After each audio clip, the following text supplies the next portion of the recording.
Breaking news as we come on the air. Two National Guard members shot and wounded near the White House, and two powerful storm systems sweeping across the U.S. over the busy holiday travel week. First, the shooting of two National Guard members turning deadly. They were shot 2 blocks from the White House in what authorities are calling a targeted attack. The armed West Virginia National Guard members, a man and woman, deployed under President Trump's crackdown on crime in the nation's capital. Police, FBI, and ATF swarming the scene. Authorities say the suspect was shot and wounded and now under arrest. President Trump briefed at Mar-a-Lago. His response late today. Pierre Thomas at the scene. Also tonight, blinding snow, rain, and wind from Chicago to the northeast. Cars and trucks sliding off highways. A record number of drivers expected on the roads. Major airports, including Chicago's O'Hare, reporting delays. And the cross-country storm for the return home. Lee Goldberg with the forecast. Tonight, the horrific images coming in. The high-rise inferno. The death toll rising from the massive fire in a huge apartment complex. Dozens killed, hundreds missing. 7 buildings, each 31 stories tall, consumed by fire. Here in the U.S., Georgia dropping the election interference case against President Trump and his co-defendants. The last criminal case accusing him of trying to illegally overturn the 2020 presidential election. Tonight, the leaked phone calls. President Trump defending his personal envoy in his push to end the war in Ukraine. Steve Witkoff reportedly overheard coaching the Russians on how to handle President Trump during negotiations. Disturbing new details about the death of Dallas Cowboys star Marshawn Kneeland. Police say dash cam video shows Kneeland driving more than 145 miles per hour, hitting another car and escaping before taking his own life. Celebrity chef Guy Fieri suffering a gruesome leg injury while shooting his new TV series, undergoing emergency surgery. News on his condition tonight. And America Strong, the supermarket checkout clerk offering advice to a customer that she credits with saving her life. From ABC News World Headquarters in New York, this is World News Tonight with David Muir. Good evening, I'm Wade Johnson in for David tonight, and we begin with that breaking news. 2 National Guard members shot and critically wounded near the White House. The chaotic scene unfolding in the nation's capital. Police, FBI, ATF, and the National Guard all responding. Authorities calling it a targeted attack. Late today, Mayor Muriel Bowser confirming both Guard members from West Virginia, a man and woman, are in critical condition. The suspect shot and wounded. He's now in custody. The National Guard deployed to Washington, D.C. under President Trump's crackdown on violent crime. Late today, Defense Secretary Pete Hegseth saying the president now wants an additional 500 troops in the city. President Trump responding from Mar-a-Lago, praising the National Guard and saying the suspect, quote, will pay a very steep price. We have team coverage tonight. ABC's Chief Justice correspondent Pierre Thomas leads us off from the scene. Tonight, horror in the heart of the nation's capital. A gunman opening fire on 2 armed members of the National Guard, just 2 blocks from the White House. What officials say was a targeted attack. They said National Guard shot. Ready, back up. Gunshots erupting just after 2 p.m. near the Farragut West Metro Station where the National Guard was on patrol. ABC cameraman Chris Plater telling R.J. O'Brien he overheard the gunfire. And what I heard were, like pop, pop, pop. It could have been a steel plate or something. But then boom, boom, boom. And so I'm starting to hear these big guns. It appears to be a lone gunman that raised the firearm and ambushed these members of the National Guard. Let's start moving! First responders seen racing to the scene, performing CPR, desperately trying to save those wounded Guard members. Right there on the sidewalk, shattered glass everywhere. Both victims, a man and a woman, members of West Virginia's National Guard. Tonight in critical condition after being rushed to local hospitals. One National Guard was lying on his side. Then I looked at the other National Guard member that was down, and I saw compressions going on. There was countless personnel around him, and they put him in a truck, and a minute later they were gone. Authorities describing a terrifying scene, with the suspect allegedly tracking the National Guardsmen before opening fire. Fellow soldiers jumping into action to stop the suspect, who sources say came to the U.S. from Afghanistan in 2021. They were able to, after some back and forth, able to subdue the individual and bring him into custody. They actually were able to intervene and to kind of hold down the suspect after he had been shot on the ground until law enforcement got there within moments. Just 2 blocks from the scene, the White House put on lockdown. President Trump, who was already in Mar-a-Lago ahead of Thanksgiving, posting about the suspect on social media, saying the animal that shot the two National Guardsmen will pay a very steep price. The deployment of the National Guard in D.C. and other major cities has been controversial, local authorities questioning whether they were needed with crime falling. In Washington, the National Guard has patrolled in low-crime, high-tourist locations like the National Mall and has been generally well received, by and large not involved in any controversy. The reason that this suspect is in custody is because of the bravery of the men and women of the National Guard who responded due to their extensive training to secure American lives today. Tonight, there's an intensive investigation digging into the man's background to determine a motive. I'm told everything is on the table as authorities look for any ties to international or domestic terrorism. They very much want to know why these guardsmen were targeted. Yes, that investigation just getting started. Pierre Thomas tonight, thank you. And President Trump has deployed the National Guard to multiple cities. The Trump administration now signaling the president will send hundreds more troops to D.C. ABC's Rachel Scott with late details from the White House. Tonight, in the wake of the shooting just 2 blocks from the White House, President Trump ordering the Pentagon to send an additional 500 National Guard troops to Washington. We will never back down. We will secure our capital. We will secure our cities. In fact, this happened just steps away from the White House. We will not stand. President Trump pledging the man who shot the troops will pay a very steep price. Vice President J.D. Vance acknowledging the tragedy in a visit to Fort Campbell. It's a somber reminder that soldiers, whether they're active duty, reserve, or National Guard, our soldiers are the sword and the shield of the United States of America. The president not here at the White House tonight. He's down at Mar-a-Lago for the Thanksgiving holiday. But again, he plans to send an additional 500 National Guard troops here to Washington, D.C. with. All right, Rachel Scott, we appreciate it. We move on now to the millions of Americans running into 2 major storms over the holiday weekend. Thanksgiving travel expected to break records. Winter weather from the upper Midwest to western New York. Whiteout conditions possible. Winds gusting up to 50 miles per hour. Bumper-to-bumper traffic across America today, New York to Chicago to Los Angeles. Millions of travelers also facing a coast-to-coast storm for the return trip home. Lee Goldberg standing by with the forecast. But first, here's ABC's Alex Perez in Chicago. Tonight, the massive Thanksgiving storm pounding the upper Midwest, turning highways into white-knuckle whiteouts at the height of the holiday travel rush. Multiple jackknifed tractor trailers causing a massive pileup on I-94 in Minnesota just across the border from Fargo, North Dakota. First responders battling whipping winds as they worked to clear the scene.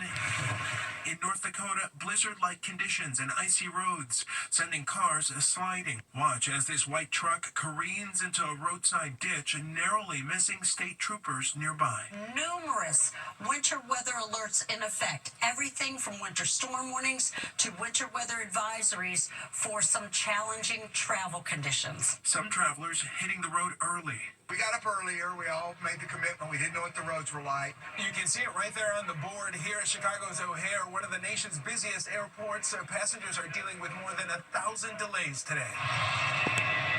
And at the nation's busiest airport, Hartsfield-Jackson in Atlanta, officials say a KLM flight to Amsterdam was abruptly halted after a passenger opened the emergency door and deployed the slide while the plane was taxiing. The situation getting worse, and he opened our left door, so we got a flight deployment as well. Tonight, that man facing numerous charges, including reckless conduct. Police say he appeared to be suffering a mental health crisis. And with the travel headache isn't over just yet. Another powerful storm is expected to impact the Midwest after Thanksgiving and into the weekend. Shaping up to be a 1-2 punch, Alex. Thanks. Let's get right to Chief Meteorologist Lee Goldberg from our New York station, WABC. And Lee, that first storm still hitting some areas right now. Michigan is getting pummeled with snow right now, especially the Upper Peninsula. Blizzard warnings up to a foot and a half of snowfall, 6 inches, Traverse City down to Kalamazoo.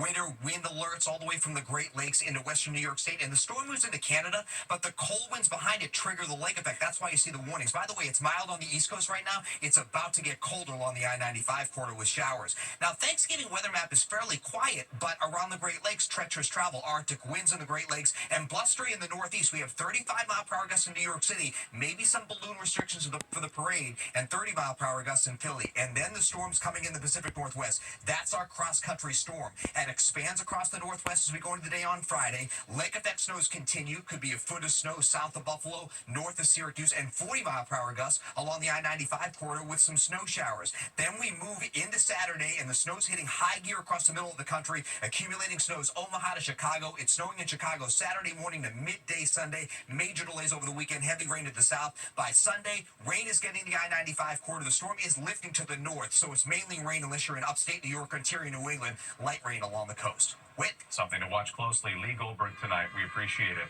Now to the horrific scene unfolding overseas. The massive high-rise inferno in Hong Kong.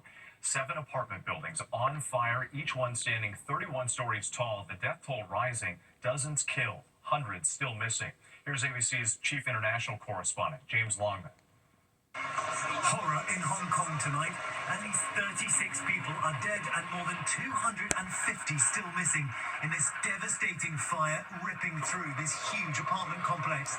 7 31-story tower blocks burning out of control for hours. Flames glowing in just about every one of the 2,000 apartments. Black smoke visible for miles around. More than 4,500 people live here, young and old, and it's unclear how much time they had to escape. Anxious residents evacuated to nearby shelters wait for news on their loved ones. This man's screaming for his wife, who he says couldn't get out. More than 800 firefighters and paramedics on the scene fighting the flames. The temperature inside the buildings concerned are very high, so it's quite difficult for us to enter the building and go upstairs to conduct the firefighting and rescue operation. The fire started at around 3 p.m. local time on the bamboo scaffold covering the buildings. By 6 p.m. a Category 5 was announced, Hong Kong's highest alert. It seems that bamboo and the green netting covering it may have accelerated the blaze, with embers jumping from building to building until the entire complex was engulfed. It is now early morning in Hong Kong, and this fire is still burning some 16 hours later. In the last few hours, authorities say they've arrested 3 individuals on charges of manslaughter. Just an awful scene unfolding. James Longman, our thanks to you. Back here in the U.S., a major legal chapter now closed for President Trump. The state of Georgia dropping the election interference case against him and his remaining co-defendants. The last criminal case accusing him of trying to illegally overturn the 2020 presidential election. Here's ABC's chief investigative correspondent, Aaron Katersky. Tonight, the last case charging President Trump with crimes for his efforts to overturn the 2020 election dismissed by a Georgia judge. It was the case that produced the only presidential mugshot in American history, a picture Trump proudly hung outside the Oval Office when he returned. A sweeping indictment against Trump and more than a dozen of his allies, brought by Fulton County District Attorney Fani Willis. The defendants engaged in a criminal racketeering enterprise to overturn Georgia's presidential election result.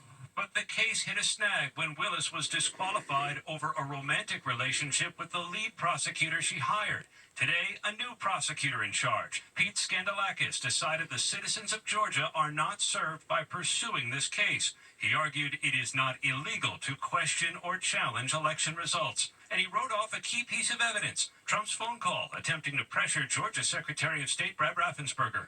So, look, all I want to do is this. I just want to find 11,780 votes, which is one more than we have, because we won the state. While the call is concerning, the new prosecutor wrote, reasonable minds could differ as to how to interpret the call, adding that Trump is entitled to the benefit of the doubt. The new prosecutor, Witt, also cited the Supreme Court decision on presidential immunity and said it just wasn't feasible to put Trump on trial in Georgia while he's still in office. With Aaron Katersky for us tonight. Now to President Trump defending his personal envoy in his push to end the war in Ukraine. Steve Witkoff reportedly overheard and leaked phone calls with the Russians, coaching them on how to handle President Trump in order to convince him to accept their demands for a peace deal with Ukraine. The president dismissing the report, saying that's what a deal maker does.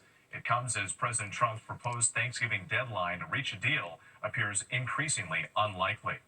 Here in New York City tonight, on the eve of the 99th Macy's Thanksgiving Day Parade, huge crowds turning out to watch crews inflate the giant balloons.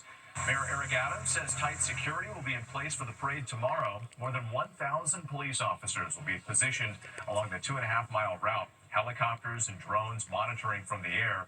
More than 3 million people expected to line the streets. When we come back, 2 separate earthquakes rock parts of the West. Authorities releasing new dash camera video of the high-speed chase and the death of Dallas Cowboys defensive end Marshawn Kneeland. A famous chef speaks out after a freak accident on the set of his new TV series. And the new warning from online retail giant Amazon. What to watch out for this holiday shopping season. Next tonight, disturbing new details in the death of Dallas Cowboys star Marshawn Kneeland. Police say dashcam video shows Kneeland driving away from a traffic stop, reaching speeds topping 145 miles per hour. Authorities say after crashing his car, the 24-year-old ran away before taking his own life. His family says Kneeland had a history of mental health concerns. In the West, 2 small earthquakes rattling residents. A 4.0 magnitude quake striking Northern California about 5 miles east of Gilroy. And in Hawaii, an earthquake of 4.6 magnitude striking on the southern side of the Kilauea volcano. It was felt as far away as Honolulu. No reports of damage in either quake. When we come back, celebrity chef Guy Fieri, why he's on crutches this holiday, and the scam warning from Amazon. To the Index now, celebrity chef Guy Fieri says he's recovering after a freak accident on the set of his new show, Flavor Town Food Fight. Fieri telling Fox Digital that he slipped and fell in an awkward way, tearing his quad. He needed immediate surgery and is now using a wheelchair and crutches. Days before Black Friday, Amazon with a warning for its 300 million users. The online retail giant saying scammers are trying to access sensitive account details or even personal or financial information. Amazon says criminals often are attempting to impersonate the company, and consumers should be on alert. Tonight, Pope Leo is preparing to take his first international trip, taking him to the Middle East. The American Pope traveling to Turkey and Lebanon for a 6-day tour beginning tomorrow. He's planning to deliver a message of unity. His trip to Beirut will come just days after an Israeli military strike near the city. He's honoring promises made by Pope Francis to visit both countries. When we come back, the advice from the friendly supermarket cashier and how it may have saved a customer's life. Finally tonight, America Strong, the life-saving advice from a friendly cashier. Tonight in Fargo, North Dakota. Good morning. A simple conversation in the grocery line at checkout number 10. Are you ready for the holidays? Getting ready. Getting ready. Leading to a life-saving discovery. Gotta have that spirit. Elvira Gentry is a beloved figure at the Cashwise grocery store. All right, my favorite here. I'll walk all the way to the other end of the store just to come to her checkout.